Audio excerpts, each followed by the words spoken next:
Hello দর্শক, আসসালামু আলাইকুম। আশা করি সকলেই ভালো আছেন। তো দর্শক, দেখতে পাচ্ছেন আমরা কিভাবে আমাদের চাষের জমিতে আমরা এই ধরনের বন্ধুরা দেখতে পাচ্ছেন আমাদের চাষের জমিতে আমরা কিভাবে পাটসুতা গাছগুলো চাষ করে থাকি। তো বন্ধুরা, এই পাটসুতা গাছগুলো চাষ করে আমরা কিন্তু প্রচুর পরিমাণের উপকারিতা পেয়েছি। তো বন্ধুরা, এই পাটসুতা গাছগুলো যদি না চাষ করেন তাহলে হয়তো আপনারা আপনাদের বাড়িতে গরু লালন পালন করে থাকেন।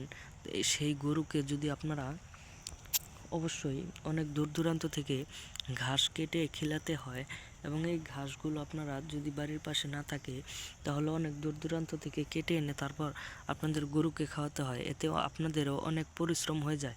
তো বন্ধুরা, আপনারা যদি আপনাদের বাড়ির পাশে এই এই পাটসুতা গাছগুলো যদি চাষ করতে পারেন তাহলে বন্ধুরা প্রচুর পরিমাণের উপকারিতা পেয়ে যাবেন। তো বন্ধুরা, এই ধরনের পাটসুতা গাছগুলো অনেক কৃষকেরাই তাদের বাড়ির সামনে দিয়ে এই গাছগুলো চাষ করেছে, এবং চাষ করে তাদের গরুকে সুন্দর করে কেটে কেটে খাওয়াতে পারে। এতে করে তাদের অনেক উপকারিতা হয়ে যায়, এবং আপনারা চাইলেও এই গাছগুলো আপনারা আপনাদের বাড়ির পাশে চাষ করতে পারেন, তাহলে আপনাদের অনেকটাই উপকারিতা হবে। তো বন্ধুরা, এই পাটসুতা গাছগুলো গরু খেলে প্রচুর পরিমাণের ভিটামিন, এবং এতে করে প্রচুর পরিমাণের স্বাস্থ্য হবে। তো বন্ধুরা, আমাদের ভিডিওটি আপনাদের একটুও ভালো লেগে থাকলে অবশ্যই চ্যানেলটি সাবস্ক্রাইব করে দেবেন ভিডিওতে।